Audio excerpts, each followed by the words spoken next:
Back in the summer of 2021, I was playing guitar in my living room in Drexel, Ohio, 46 Hannah Avenue. And this dirtbag, Gilbert Engel, comes to the door. He said, and he's like, "Hey man, you remember me? I used to come down and watch your band Triax down at the warehouse on West 3rd Street." I'm like, "No, not really." And I went in my bathroom and got on the cell phone and called the drummer that was in Triax, Eric Estes, and I said, "Hey man, there's some dude here at the door says he used to come watch us play down at the warehouse. I don't remember him. Gilbert Engel." And he's like, "Oh yeah, yeah, yeah. Yeah, he used to come down there and stuff." And so I let this um, dirtbag in my home, and anyways, he was talking about how his wife had left him there in Drexel, and he had no way to find her, and she took his pickup truck and this big sad sob story. So I took him over to um, uh, Parkland Village, where his daughter lives, and you know, see if she was over there. We just rode around looking at all these places to see if he could find his truck, and he couldn't. So, anyways, um, I I didn't know the guy. I wasn't gonna let him stay at my house or nothing like that. I couldn't anyways because I'm on a public housing voucher at this time. But anyways, he left and he stopped by a couple of times over the next month or two, and then he stopped by one day. I was out working on my motorcycle, and when he left, I noticed that the numbers on the I noticed that my tag had been changed. He switched a stolen tag that he had on this pickup truck, this stolen truck he was driving, I guess, um, and he took my tag and put it on his truck. So I called his daughter. I said, "Listen, you know, and I didn't have proof that he had done this, but I knew he did. I said, "Listen, the tags are missing off of my truck. It's been changed, and your dad won't answer his phone. You're not answering uh, email or this your messenger message. I had Facebook back then, and if that tag's not back on my truck by close of business, before business closes, I'm going to have to call and report it stolen and give them information that your dad is the last person anywhere near it." So anyways, he shows back over at my house and knocks on the door, and when I come out, the tags have been changed. He put my tag back on my truck and I tried to play it off and everything. So anyways, um, I had no way that I could prove it that this career criminal had done that. Even though we all know he did, but by those actions. So, anyways, um, that day, the tag was put back on the truck. Um, this video that I'm going to attach to this, uh, all of this stuff happened with Paris Martin. He was there. I was working on my bike, and Paris Martin and her boyfriend, who was pretending to be her brother, come walking up the alley and asked me if wanted to buy a katana. And I'm like, "No, I don't need a katana." So they were talking about they were hungry and homeless and all that stuff. And Gilbert Engel knew them and said, "Yeah, they're brother and sister." And he told me that she was 18 and all that. So he told me he knew everything about them. So anyway, um, this rest of this clip, that I'm going to put on here. I'm going to fill in some of the dots that didn't get filled in there. When Paris Martin came back over the next day, and I let them in my house, and they stole a bunch of stuff, man. I was right there. It was my fault. I let it happen. I wasn't paying attention, because I assumed that all these people were saying was true. I assumed, I still don't ever remember him coming to the warehouse and watching us play. So Eric Estes might have even been a part of the setup of all this. So, anyways, I go after all this, well, I'm going to go ahead and let you watch the next clip because this will clue you in on what really happened.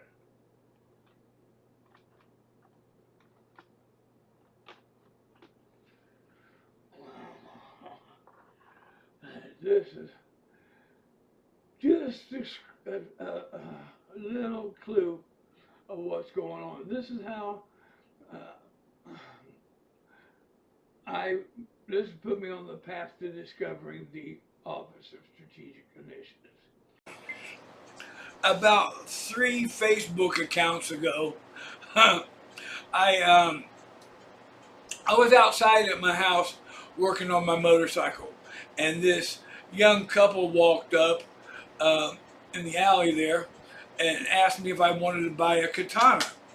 And I'm like, no, I don't need swords. I have weapons, real weapons, Well, they were talking some stuff. They were pretending that they were brother and sister, and they were trying to sell the sword because they were homeless and needed food and stuff. So I assumed, what they were saying was true. So anyway, the next day, the girl stopped by herself and said, they weren't able to sell the sword, and she was still hungry and all that. I said, well, and I was back outside working on my motorcycle. But I said, if you come by in a few hours, after I put all these tools and stuff away, I'll be cooking dinner, and I'll feed you, So she showed up right about, they were probably watching, but she showed up right about the time I put the tools away and everything. And when I went in the bathroom to wash my hands and stuff, she asked me if she could use my phone. And her brother showed up. She called her brother, invited him to dinner. He shows up and he's kissing her on the lips and everything, and I'm like, okay. So you were lying about that, playing a game. I understand, So at the end of dinner and everything, I should have been watching these people closer. This is my fault. I allowed this happen. I'll let my guard down. But they asked me to play a song on the guitar. And while I played this song on the guitar, they were talking about how she had just celebrated her 18th birthday. And they were like hanging on this for way too long, And I looked at them, and she had her purse up over her shoulder and stuff, and they were looking at the door like they were getting ready to run, And I set the guitar down. As I was setting it down, they're like, well, we got to go. And I'm like, hey, wait, where's my cell phone at? And boom, they were gone. So I went down to the local gas station, and all I knew was her first name. And this is like 1 o'clock in the morning. And 3 out of the 4 people at the gas station at that hour of the night, or that hour of the morning, knew who I was talking about and exactly where she lived. And cocksuckers are so fucking dirty these days, I had to actually pay somebody $20 to get that information from them. That's how scummy people in Drexel, Ohio are, and around the world. So, anyways, um, I'm not gonna go into all the craziness that went down when I went over there to her mother's house, but I, you know,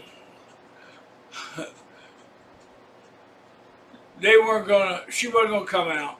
So on the way home, I seen the sheriff sitting at this spot where he always sits, and I'm like, hey man, told him about it. He said, well, that's another jurisdiction, so I'll send them to your house.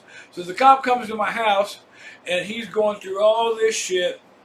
Um, well, I was like, hey, I know right where they're at. I know right where they're staying, and we can go over there right now, and you can do a search, and I can identify my shit that they stole from me. Oh, well, we can't do that.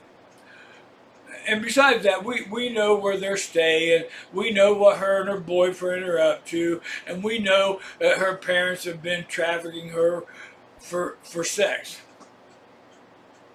And I'm like, wow, that was fucking weird. So he talked me out of filing a complaint. Oh, it's just, nothing's going to happen, and it's just, typical getting out, doing their job bullshit the cops do. So, anyways, as he was backing out of my driveway, I ran out there, hey, what's her last name? What's her name? He says, Paris Martin. So I go in the house and type that in, and lo and behold, up comes this missing person report, which is the picture, the thumbnail for this video. And I'm like, holy shit. And it describes the area right where she's at, where she was at my house. She's 14 fucking years old. The cop didn't say none of that shit. She was missing person. She's 14 years old and supposedly missing right in that area.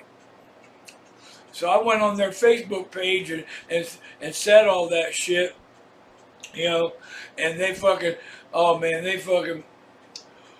lost it. The cops fucking lost it, attacking me and shit. Oh, we never said that. That cop never said that. And I've got emails and stuff where the detective says that she watched the body cam footage and none of that stuff happened. So I did a fucking meeting with the city manager, the chief of police, and the detectives, and they all of a sudden that body cam footage was gone. So, and I reported that. I tried to report that to the sheriff, to the Department of Justice, to the fucking Ohio State Attorney General. I reported it to the FBI, and I sent it.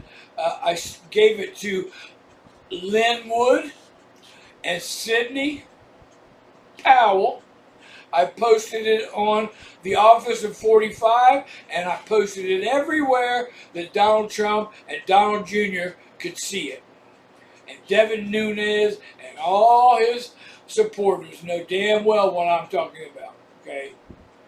Scotty Martin, real weekend warrior, don't drink the Kool-Aid. They all know exactly what I'm fucking talking about right here. And none of them. And Timothy Holmes says, I gave it to him because he's supposed to be this pedophile task force guy. I already knew he was a phony. I gave it to James O'Keefe. I gave it to motherfucking everybody, okay? And nobody did a damn thing about it. That's why I don't trust him. I got to make a couple corrections and add some important information to this. When I said she was 14 years old and missing right in that area, she's actually 16 years old, and she had been missing in the Trotwood Drexel area since she was 14 years old. And like I mentioned in that video clip, this is my this was my third after my third Facebook deletion. So I knew I would be getting several. I ended up getting like 2 more Facebook deletions. So Right after all this stuff happened, and I posted all this stuff, I downloaded all of my Facebook content, and um, I saved all the emails. I saved the thumbnail, which is the missing person report uh, uh, that somebody put on Facebook. The truckers missing persons page on Facebook, and I had posted the Ohio Attorney General missing person report for um, Paris Martin, and both of those were taken down the day that I posted that previous clip. So, and I kept all the emails with the Trotwood chief of police and the detectives. Um, you know, I put all that stuff on zip drives and gave it to people who have, anonymous email accounts and VPNs and all that stuff. So if something happens to me, they can repost all this information. You know, killing me is not going to stop this information from getting out. Is the point of that. So, anyways, I got emails from Detective DeLong at Trotwood Police Department saying that. Let me get this straight. You had a underage girl at your house and you were planning on having sex with her. And here's the deal. I'm gonna tell you, Detective DeLong. I was molested as a young child, and I hate child molesters. I hate them with a passion. And the last thing I would ever do would be harm a child. Everyone that knows me knows how I feel about that. So I was really repulsed about your response. It was very offensive, and I thought I should mention that in this video. What kind of person that you are, Detective DeLong, and all these people that I'm going to feature in this video have known about this the entire time. So anyways,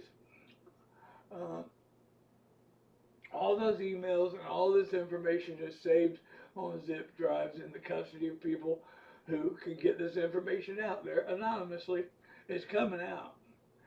You know, this will stay up, and if something happens to me, it's coming out anyway. So anyways, fast forward to, okay, so my house gets broken, or I have my property stolen by Paris Martin and her boyfriend, and all that, and all that happened with the police department. I posted it on Facebook. They lost their mind and started attacking me, you know. So I went down, I went down there and talked to the city manager and the police chief and the detectives, and all of a sudden that body cam footage was missing. So,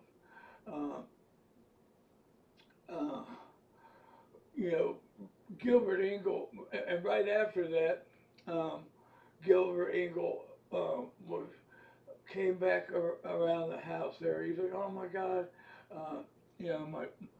my wife is took off and she's left me, and she stole my truck again. She stole his truck again. I didn't, I should have just turned him away. I didn't know that he was a career criminal. I knew he was doing some weird stuff. He stole my tag, and a lot of this is my fault. Because I look for the good in people.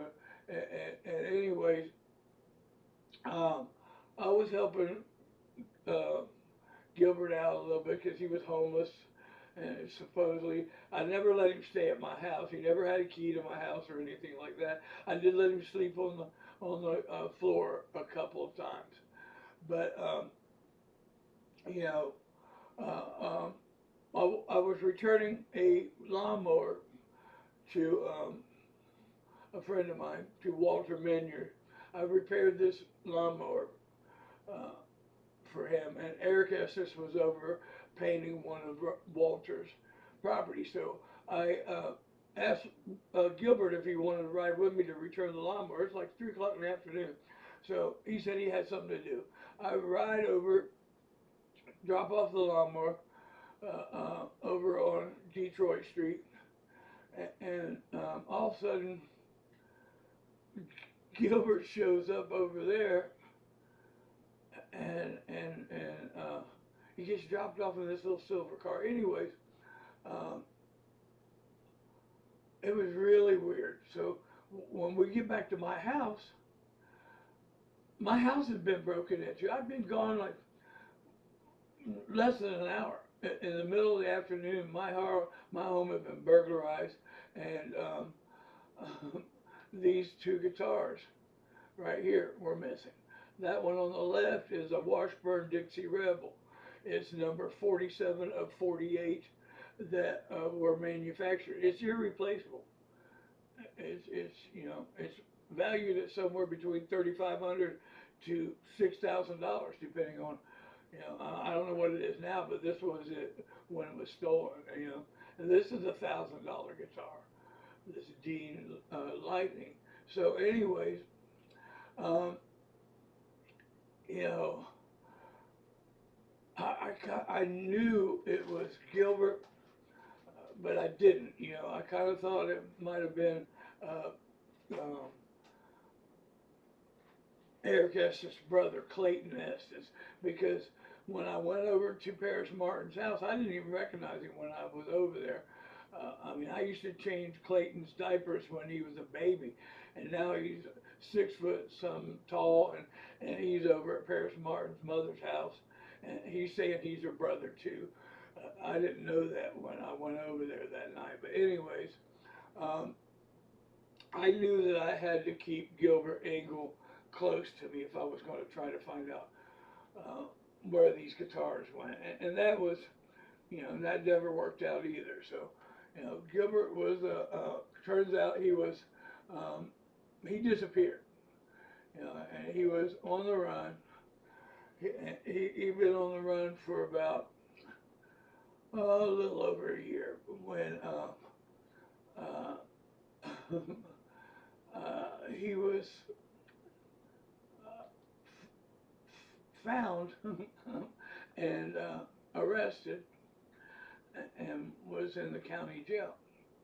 So I had done a background check on him after I talked to a bunch of people and found out what Gilbert was really about, and realized that he really was, you know, I knew when Gilbert disappeared from my area, I was like, I told him, I said, you know, ever since you've come into my life, all this stuff has started happening, and I think that you are the one that stole the guitars, or you at least really know who's doing it. Because he would say, oh, so-and-so said he saw so-and-so with your guitar, and so I'm like, okay, let's go over there and talk to him. Oh, well, there, you know, there's always an excuse. And it set in on me that Gilbert was the one who did it. So I did this background check, and here's a background check. And when Gilbert ended up in the county jail,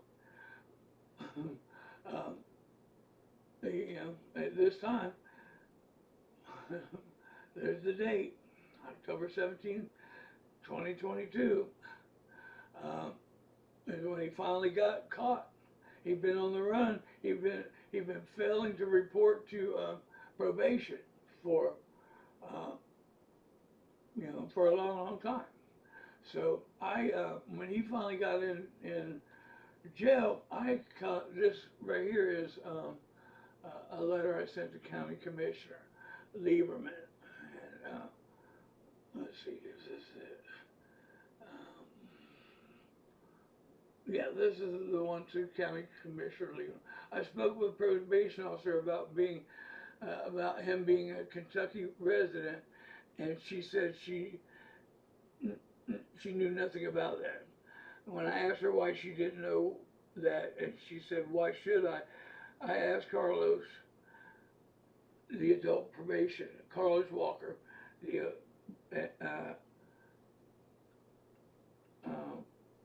about this, and he doesn't seem to care. Gilbert Engel is a career criminal with over 8 domestic violence related arrests and many theft, burglary related charges, and keeps being released to offend again. On November 5th, 2021, he burglarized my home and got by with it, leaving no fingerprints. It looks like the adult probation department is putting the public in danger with a probation officer that isn't doing her job, and leaving the county open for a state-created danger lawsuit. He's scheduled for court this morning at 9:30. I will be there to see if he gets released again. I put a FOIA request in for his court records to see who keeps releasing him. He needs to be in prison, not on the streets burglarizing homes and stolen vehicles and lying to authorities about it.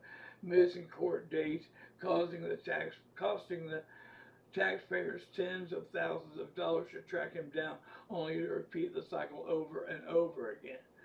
So, and here's a screenshot of Carlos Walker, head of probation. They passed it off to him. I reported this to the bailiff of the court, the judge, Drake, or whatever his name is, who keeps releasing him, and I'm requesting, I've called you on he's lying. For one thing, Carlos Walker is lying. He never called me twice, and he promised I will call again before the week is out. He still hasn't called, and it's been 4 years ago.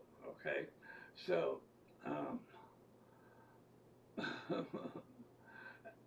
this is forwarded I don't know if this is forwarded from Elizabeth Hall or but anyways, this is a Montgomery County Court. He is the supervisor of adult probation, and so the county commissioners and adult probation and all of these people are they've known about it, and they gave. I'm going to attach another video right here to demonstrate, because I posted this before, and I'm redoing this now because it's time. This is the local news here in Dayton, Ohio, reporting on this release of a statement after the parent protest, and the news. All these people are very careful that they don't talk about what the main component is behind all this. And I found all this, I started right here at the Montgomery County Office of Strategic Initiatives. When I saw this and I found this, and I looked into all this garbage, I was like, holy shit, these people. The county administration provided a false report to the people. They used nonprofit GMOs that are actually, they're created nonprofits financed by these racially motivated, they're social justice warriors, and they have BLM and all that stuff. Critical race theory, all that shit is part of their agenda, and these county commissioners and the administration are they're involved. This Office of Strategic Initiatives goes in is climate. That Dayton Regional Green, that's all climate change garbage. Fatherhood Initiative. Listen, they're not trying to help any fathers, okay? No strategic plan and all that, okay? So, when you look through all this stuff, you'll see exactly what I'm talking about, because these folks, they have an agenda, y'all. So, when I looked at this stuff, I was like, I saw their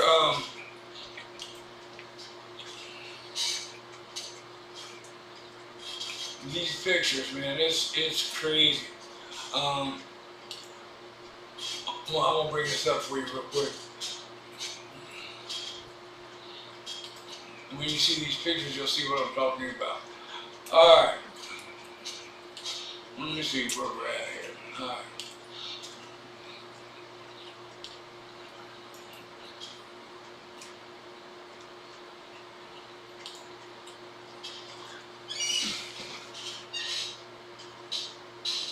This is straight off of their page, the Office of Strategic Initiative. Here's the Office of Reentry. These are the stakeholders. These are the people investing in this, in these policies. The Strategic Initiatives is an open door policy at the jails and the courthouse. Okay, and these black folks are selling out the black community. Okay, they're using the black community. Restoration. Okay, look at all this stuff.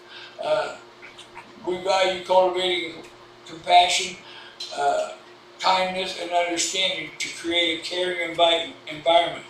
These people, you know, I'm not attacking these people, but the reality is that they're non-taxpayers, they're non-voters, they're not contributing to society, but these elected officials are catering to these people, okay?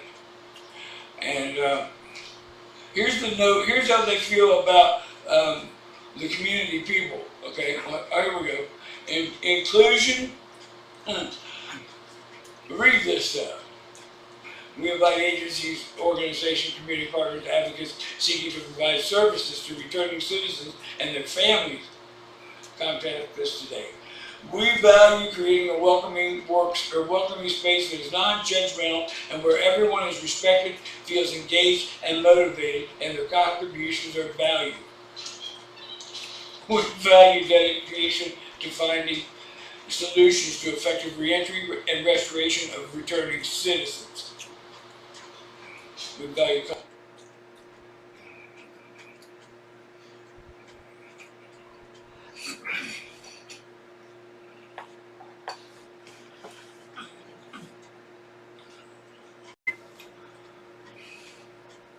So, how do I stress how important the Office of Strategic Initiatives is?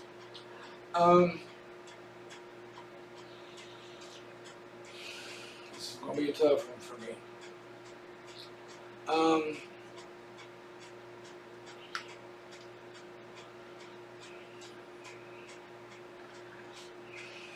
Back in 2013,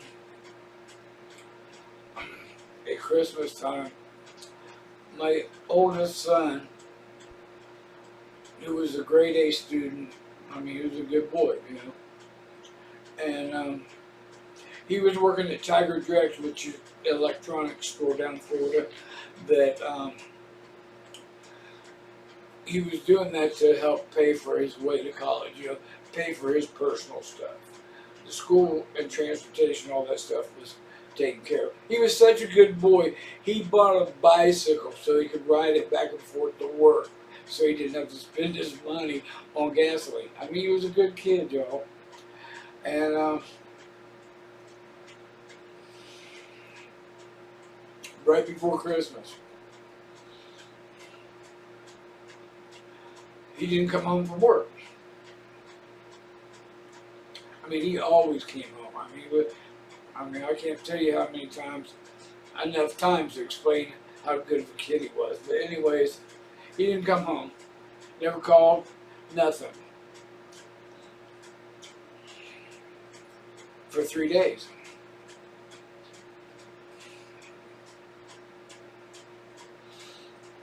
And then on Christmas Day,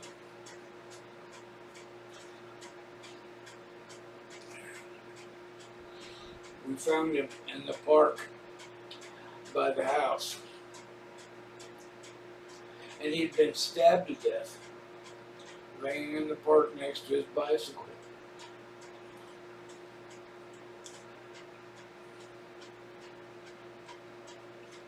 For 3 days. I'm sorry.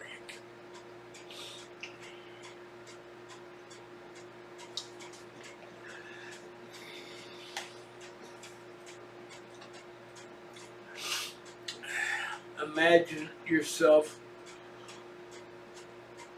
doing interviews on the TV and everything, begging for information, offering $10,000 reward for information on who did this. And then 6 months later, they finally find the guy who did it.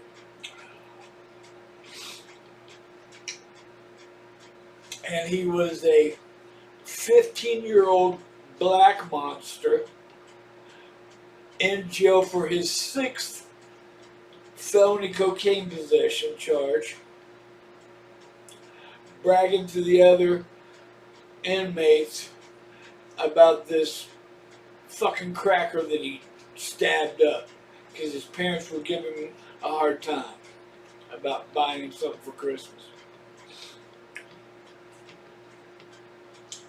And then imagine having to go through that trial and listen to that fucking monster talking about his parents giving him a hard time, and he grabbed a butcher knife and headed out the door of their apartment and decided he was going to stab the first person he saw.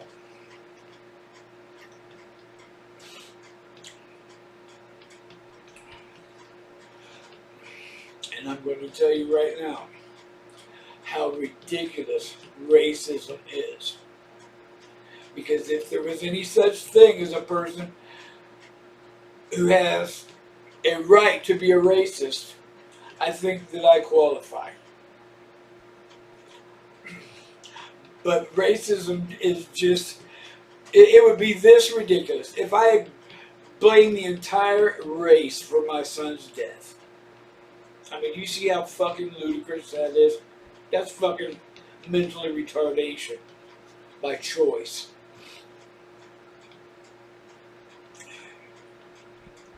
And I made a video about this.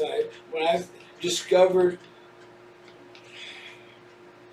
the Office of Strategic Initiatives here in Dayton, Ohio, my home had gotten burglarized by someone that I was trying to help. I was feeding, giving them rides, trying to help them out, and giving them money. I mean, the dude could have had anything he asked for, except for the guitars that he stole. He knew that was personal. So, he was on the run. He was already on the run from court for not reporting about probation. And when he was finally caught and in jail, you know, I'm contacting the probation department and you know, wanting to make sure that they know that I bought a criminal background report on the guy, and that I know he's got 105 previous arrests. I mean, he got 8 domestic violence charges. He went to prison one time, and while he was in prison, he got like 7 of these criminal charges. Burglary inside prison, felony cocaine possession and distribution in prison. So I asked the probation officer, I said, what I want to know is, how are you a probation officer for somebody that doesn't even live in this state? And she said, what are you talking about? I said, you don't know that Gilbert Engel lives in another state? She said, why would I? I said, how about it's your fucking job?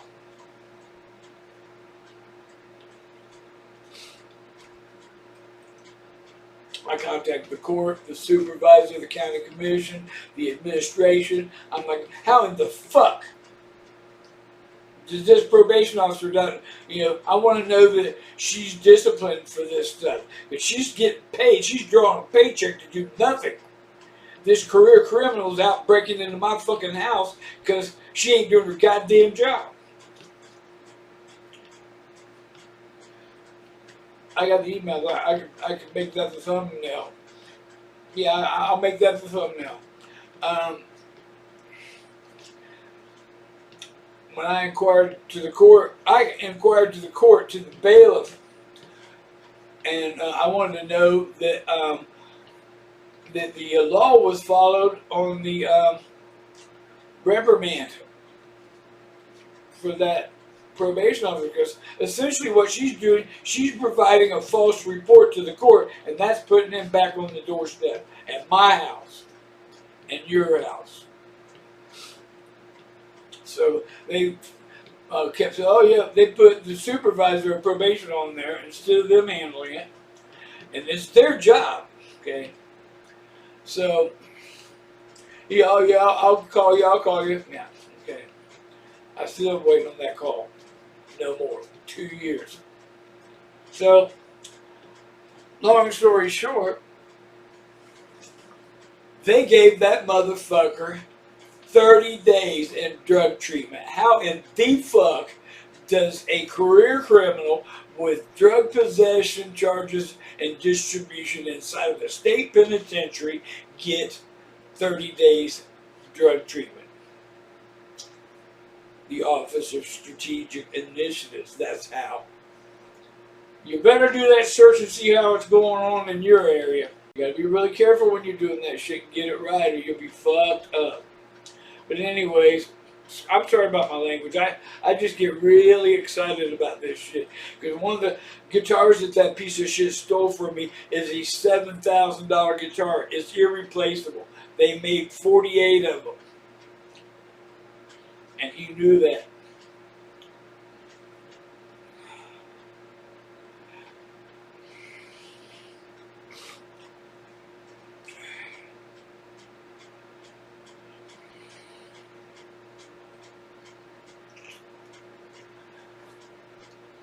The reason that the racism thing is they want, that's a tool. I mean, but there's no question that it's a tool. The only thing systematic about racism is the system using it to keep us divided. So,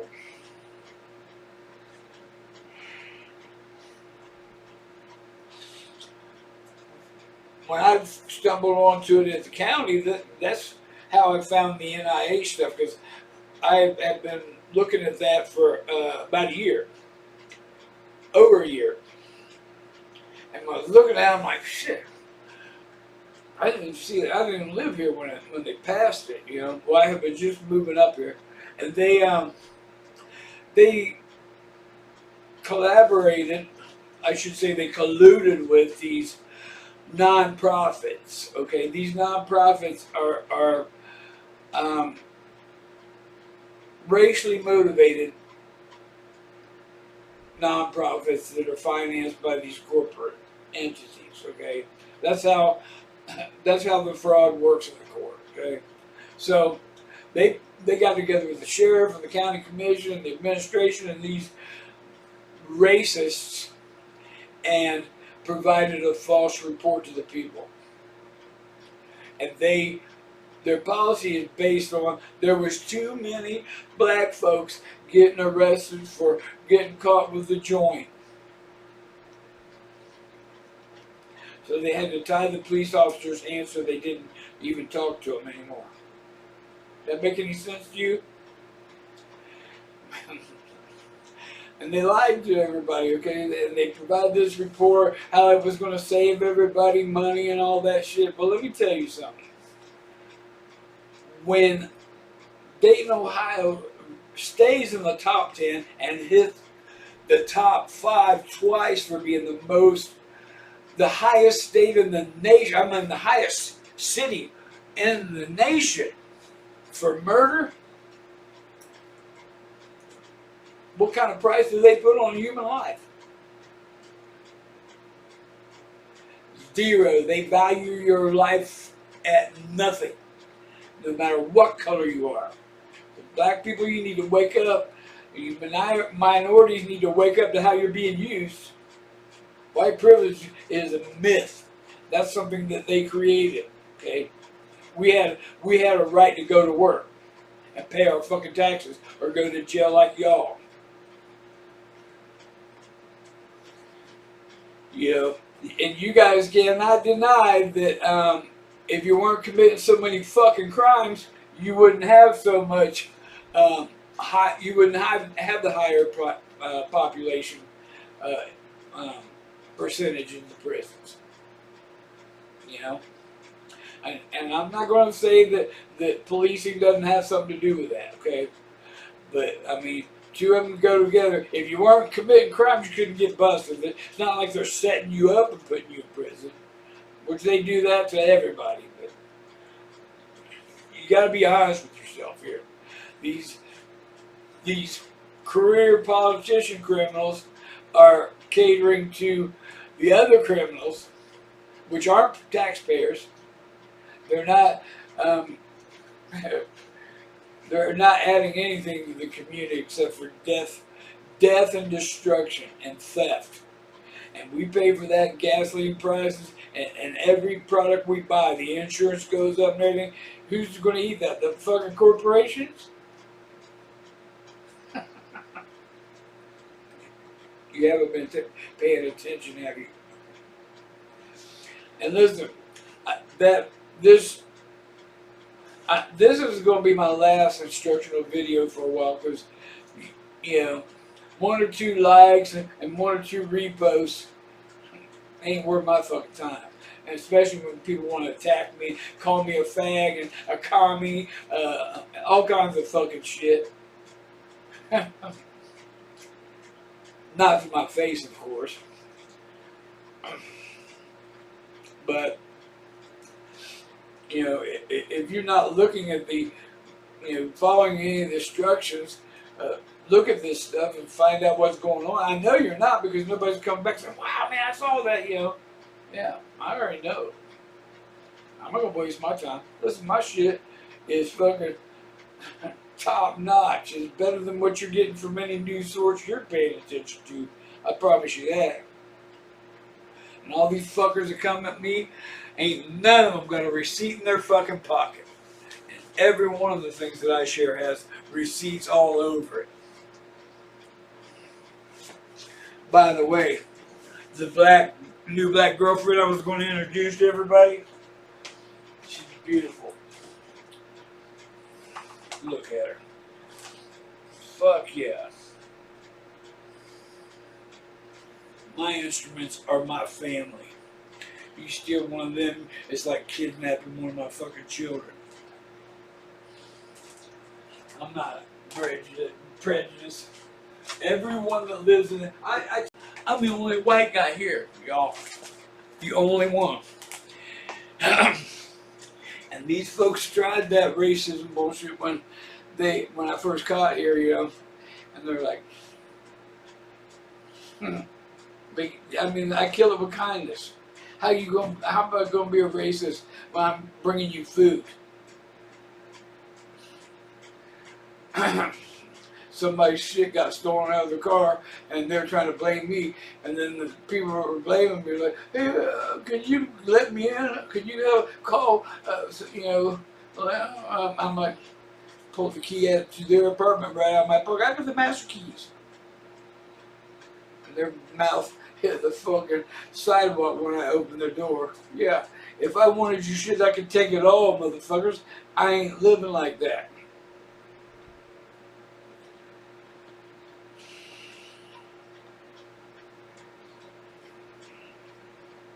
If you don't like what I'm sharing, change what I'm sharing. Because you ain't going to change me. I'm going to tell the truth till the day I die.